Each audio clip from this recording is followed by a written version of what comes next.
We'll have everything going. That's my little helmet stand. People have said to me I ought to do a vlog. Found my life here.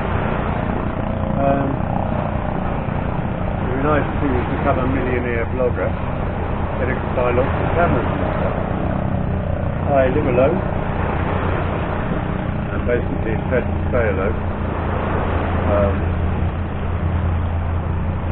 By choice. And it's very interesting here. If you come here, as I have, and I've rented taken long-term rent on an apartment, very nice apartment, very upstate. Everywhere you go, if you go into a shop, they say, "Oh, is your wife here?" You say no. Well, she's at home. I say no, I haven't got a wife. Oh, you want a wife? No, thank you. I've got a cousin. She's a very nice woman. She's looking for someone like you. I said, okay. Do you want a girlfriend? I said no. And then the obvious question, are you gay? No, I'm not. So that marks me down as rather strange. But then I am strange. But I love it here. The people are wonderful. Okay, everyone's got their quirks, but the crazy way they ride and drive on the road disturbs me. I mean, their country, that's how they do it from a very young age, as you see from my photos. Little kids have popped up on motorbikes or scooters, and they just think from a very young age that makes them able to drive properly. Anyway, it's good practice for avoidance. You have to keep your eyes at the back of your head. Anyway, that's the way they drive. And any other things they do, that's the way they do it. And it's their country. So, Gary, you going in? Here's a friend of mine, Gary. He's a theatrician. How are you today? You going by yourself?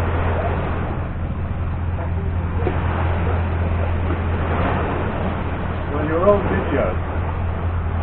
I'm doing a video, so the idea you come here, you have to act like a big man.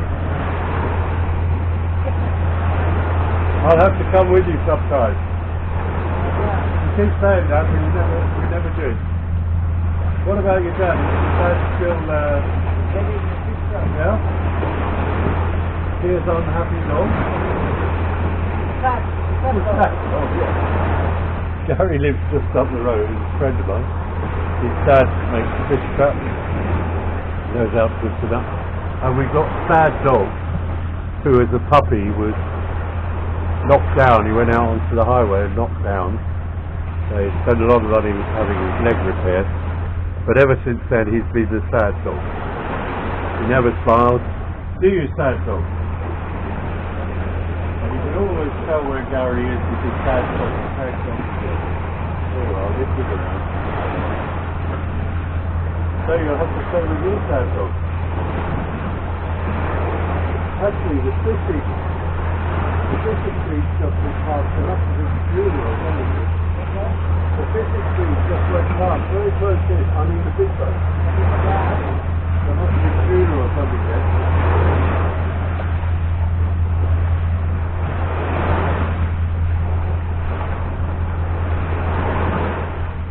So Gary's unwinding a line attached to a float. And the idea for that is, he puts that on his ankle. The idea for that is, I think you can see him, I just can't. Let me show you a bit. The idea behind that is that if he catches, spears a fish,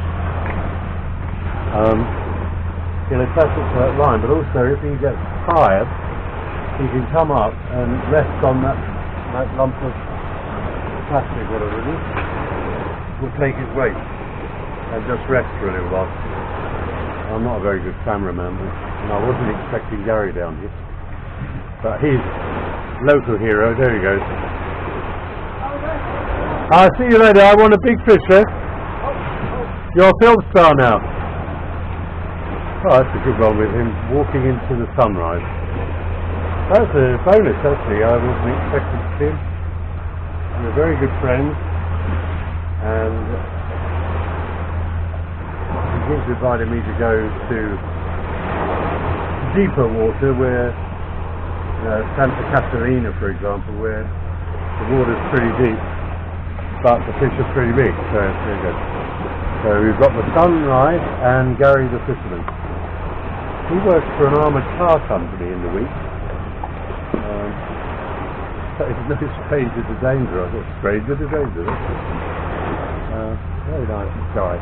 Very nice family. His father's always invited me out to go on the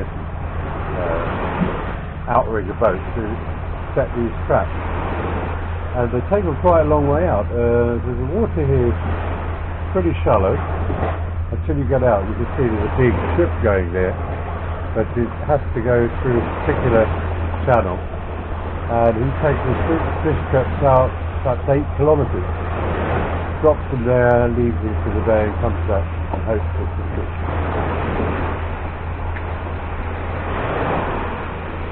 So there we are, my first video. You get Aquaman, very strong, and he, like many of these committed spear fishermen, he buys all the gear,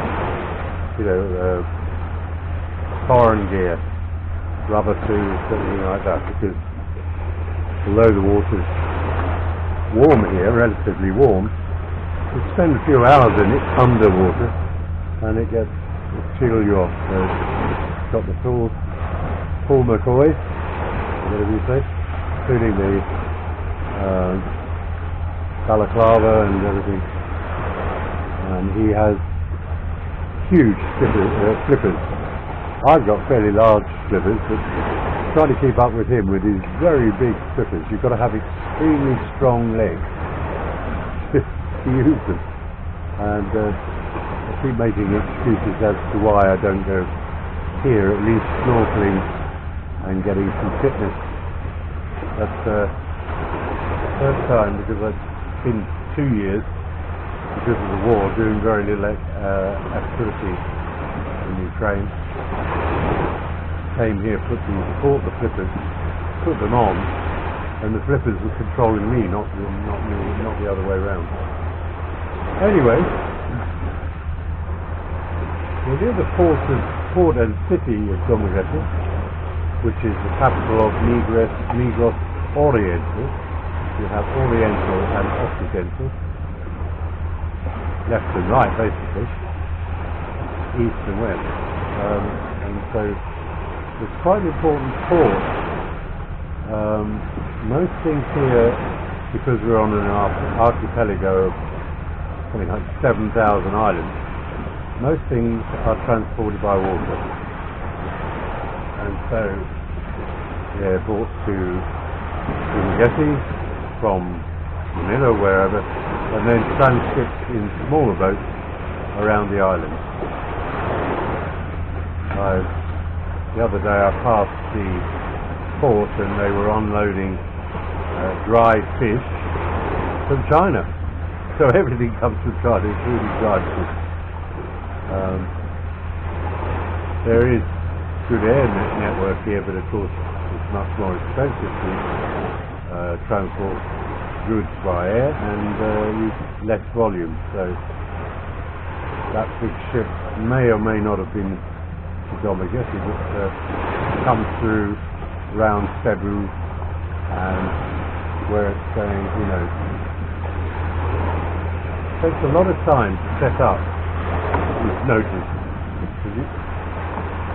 It takes me about, once I'm in the water, you can't really put your slippers on until you're actually out in the water. Then adjusting the mast and standing up takes you about 10 minutes after I left the beach to get all that sorted out. So here we are in paradise. I love it here. It's too It's a bit hot at the moment, but rather hot and cold, I would say. There's he walking around in shorts. shorts and flip-flops, except when I'm on my motorbike. I will not compromise safety on motorbike. So in town I wear these pads, elbow and knee pads, shin pads. If I go further out, I wear the full gear, which is a armoured jacket, armoured trousers, and it's like your personal sauna. But people laugh at me, but 74 years old, nearly 75. I don't want to come off and break a hip, something like that. That would be basically a death sentence for me.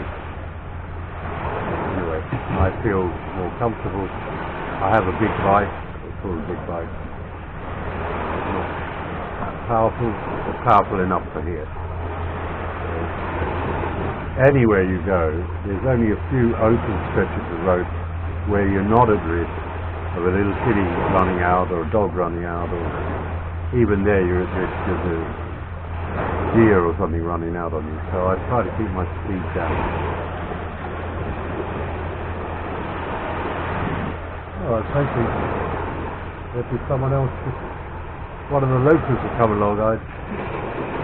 There's another diver. I won't stand round to him because it's too far away. There's another deer fisherman. I would say Garrow's in luck today, because if the police had been are around, they haven't hoovered everything up, there's going to be big fish around, because they don't get the big trawlers out unless there's something worth going for. The only problem is they fish so close inshore that they tend to gather up everything that's in the sea. The local fishermen who go out in their outriggers have got very fine nets, and it catches everything. So, and they come very close to shore, so they catch the fish fry, anything. They don't waste it. The fish fry, the crawfish ground up into fish paste, and then they add something to it which makes it totally unpalatable for me. I'll eat most Filipino food, but not this fish paste. Very few things I won't eat here. I've gone local. This is not